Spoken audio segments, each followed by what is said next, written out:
Time marches on, and the age of a new king draws nearer.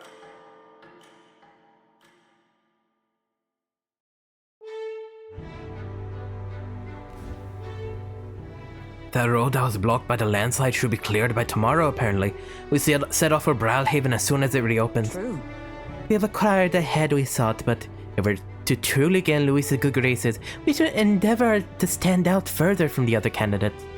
Yep, even after all of this, we're still a bunch of nobodies.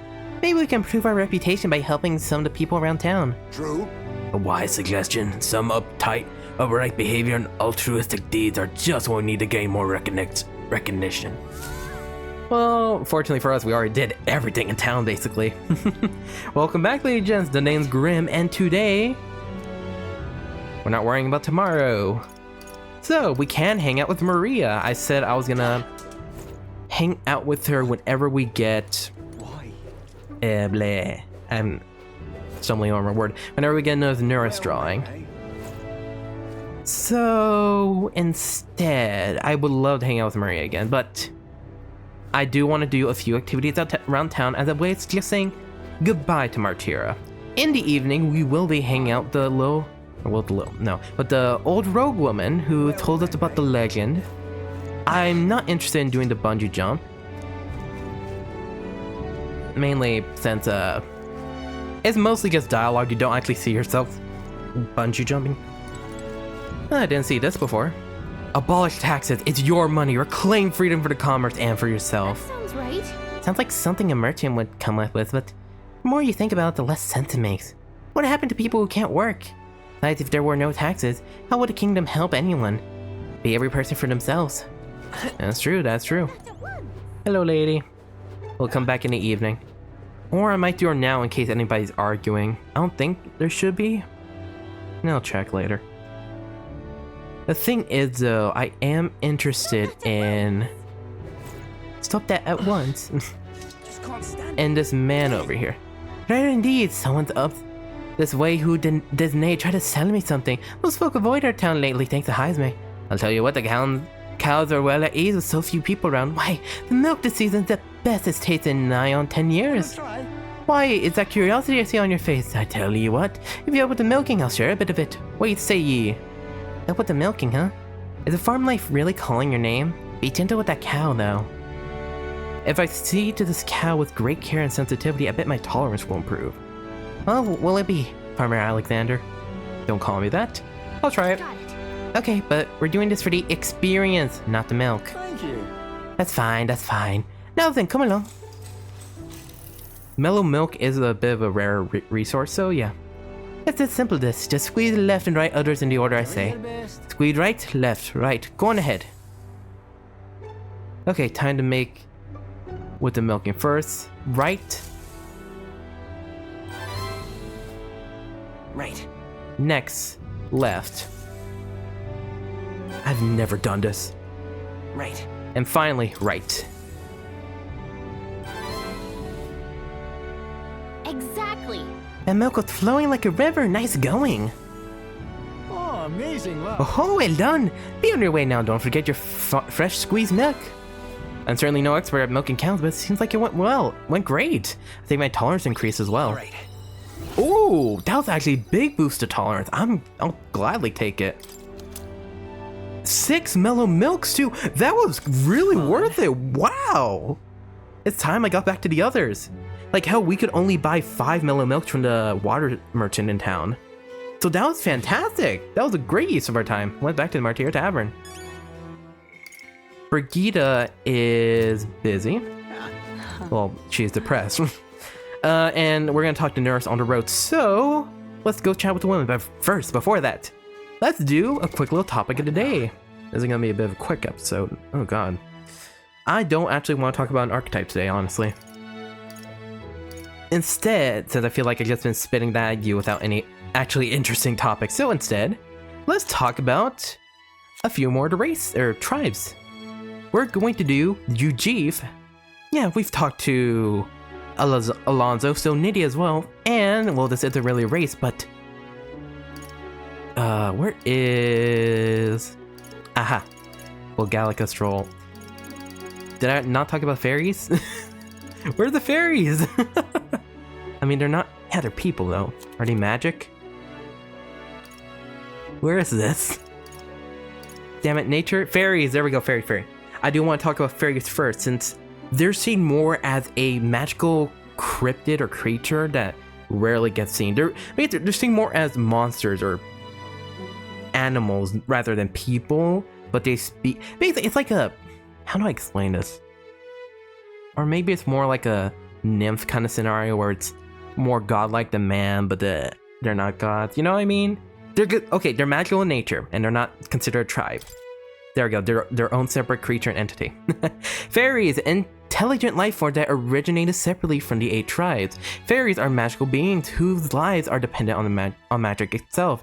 Their wings are organs of magical conveyance, making them float naturally, so they only flap them to stabilize themselves in the air. Really cool detail, honestly. That explains why they didn't animate Galaga just constantly flapping her wings. Actually, she is flapping her wings. Oops. What now? But again, just to stabilize themselves in the air. And there have been like cutscenes where she literally just floats there. Fairies do not have a fixed lifespan. It is determined by their strength of will to accomplish something, such as a goal or mission, and as such, fairies can live over 100 years. Conversely, a loss of motivation can cause even young fairies to enter a lethargy, not unlike sleep, and then eventually fade away. Oh wait. Well, oops, I went to the next one. The longer a fairy lives with intent and purpose, the more prominent their intelligence and self-awareness becomes. This change can lead to personality gaps as large as those between an adult and a child, occurring over a relatively short span of time. Very interesting to think about that, because we met that fairy in Martira, and it acted basically like a brat to us. Like, no more than like a fucking 10-year-old maybe. Like, it basically was snarky with us and then ran off like, I'll never see you again. Maybe like a teenager or so in that way, and it didn't seem to have a goal of itself, maybe literally just surviving. Well, Galaga, she is like Alexander, has such a strong passion towards the goal of saving the prince. So I don't know, it's interesting to think about like how she would have acted before this mission. Fairies can also sense the presence or absence of magma around them through their 5 senses. Through all 5 senses, not like a 6th sense, it's just how they are. It's a skill that can be shared among fairies, and with training, can even be shared with people for short periods of time. Explains face sight. In ancient times, the skill was called face sight and was quite prized. It's been told that even kings sometimes took fairies with them on their journeys. Though different sexes exist, it is difficult to visually discern as their appearance did not change with age. Don't worry, Galaga, it's a girl, don't well, not don't worry, but don't be confused, Galaga is a girl. I don't know if we ever... Actually, no, I think there is a male fairy we meet. But that's for another time. Let's next talk about the Ujif tribe. Small in stature with bat-like wings and ears, due to their singular appearance and low population, as well as their strong night vision derived from their nocturnal nature and keen hearing, it is not uncommon for them to be perceived as unnerving, and they often become targets of discrimination. Most Ujif live modest lives at the bottom of the social hierarchy with few positions of status. So if you're wondering like, oh, they're at the bottom of the social hierarchy, well, what about Eldas? Eldas are literally like kicked off to the side, basically. Like, they're nowhere on there, making them outsiders. With their natural agility, some are able to make a living as warriors. Most Ujif, however, prefer farming to hunting, making them a tribe that is warm in nature that values harmony. The flip side of this is that they're often indecisive, second-guessing themselves out of concern for what others want. This has lowered their relative status in the world. As Heisman explained, the elders would... Or not specifically the elder, but the Ujif basically kept changing sides whenever there was a conflict between tribes or nations. They always just want to be on the best side.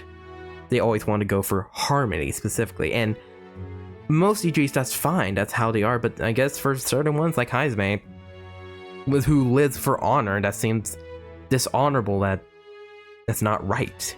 Which I think is really cool and interesting. Now, let's talk about the Nydia. Very interesting one. Oh, look at that. It's that singer from back in Grand Trad. Characterized by their iridescent eyes and hair, members of the Nydia tribe lack the conspicuously notable feature of other tribes. Similar to Eldas, however, their eyes are huge. They are the biggest things on their face. I just think it's funny. But also, it is interesting that their hair sort of shines the same way as well. I don't know what that's a product of, but hey, at least those two are their unique features of their tribe. They are known to be gregarious and talented at flattery. Many have left their hometowns to make a living, some making a name for themselves as both compelling and strange figures. Colonies comprised wholly in Nydia are rarely known to exist in any part of the kingdom, making them a mysterious tribe in some ways. So, the thing about Nydias, I think Alonso sort of went into it, but I won't go too into it now, but basically Nydias are seen as liars. They're very talented with flattery. They're very gregarious. They basically, they'll smooth talk their way into and out of any situation they want, which is great for con men, but also creates the stereotype of all Nydias are liars. And there's another detail about the Nydia that makes it their actual unique trait that they sort of hide. But we'll see that in a month or two. So we can continue going into it then. Maybe going into the issue further as well. Right, that's enough talking for now. Instead, let's hear somebody else talk. Our last night in Martira. I really do like this town, to be honest. It's very... No, it's not very quaint. I wasn't gonna say that. It's just very... It really is a nice place. I don't know, I just like the architecture, the nice, like, seeing the castle off in the distance. Being on the cliffside, I don't know why I don't like heights, but this feels almost safe. It's a nice, cozy place to live, and I really like it. Especially with the new music after we saved the place. Oi! Did you see the king's face in Grand Trad? All that about the royal palace flying up in the air. You couldn't make this up! That reminds me, well, the devs made it up. That reminds me, have you heard about the vestiges of the hero kings? The landscape where mighty kings left behind some trace of themselves. They're all over the country. If you're traveling, you're bound to see them. I've only seen one, but I tell you, I was flabbergasted. Interesting. Oi, miss! Can we finish up that story tonight? Oh, we meet again! I wonder if you remember the story about the bread. They were going to use the knife to cut the remaining loaves into thirds. We've heard the story's end now. Or we're near the story's end now. Near the end, huh? If you listen, your imagination should increase again. We do need it to continue Stroll's bond. So yeah, let's listen to her story. Ah, how wonderful. Let's see now. The Nydia went to get a knife. Ah, funny, we were just talking about them. Now that the 6 tribes will be able to share the 8 loaves of bread equally, their dilemma seemed nearly at its end. But then the Clamara woman pointed at the Peripus man and said, "So we get the same amount as the Peripus." "That's not the way of the world," the woman said. The Dozant man agreed. The Peripus was incensed to be so attacked. "Well, I don't want your stupid bread anyhow," he shouted, and took his leave, watching him walk away. The remaining 4 smiled triumphantly. 8 loaves of bread for 4 tribes. Without waiting for the Nydia who had gone to fetch the bread, the remaining 4 each took 2 loaves and left. Indeed. You heard it right. Those who were supported by the injustice, as well as those who trusted, were empty-handed in the end. But then, that night, under Eugene's lad's pillow, he found a bounty of sweet bread filled with cream, and under the Musari's men, savory loaves wafting a rich aroma. Under the Nydia's crispy loaves baked with fruit, and under the Peripus men's large loaves of moist, fluffy bread. All these appeared in great quantity. The 4 never worried for food again. But the other 4, those who took the bread home for themselves, and said that no matter what they ate, nothing tasted good. Legend had it that was the thief king that left those loaves of bread. Never revealing his true identity, he brought the to light injustice and inequality, only to disappear thereafter, a king among the shadows. It's quite something, don't you think?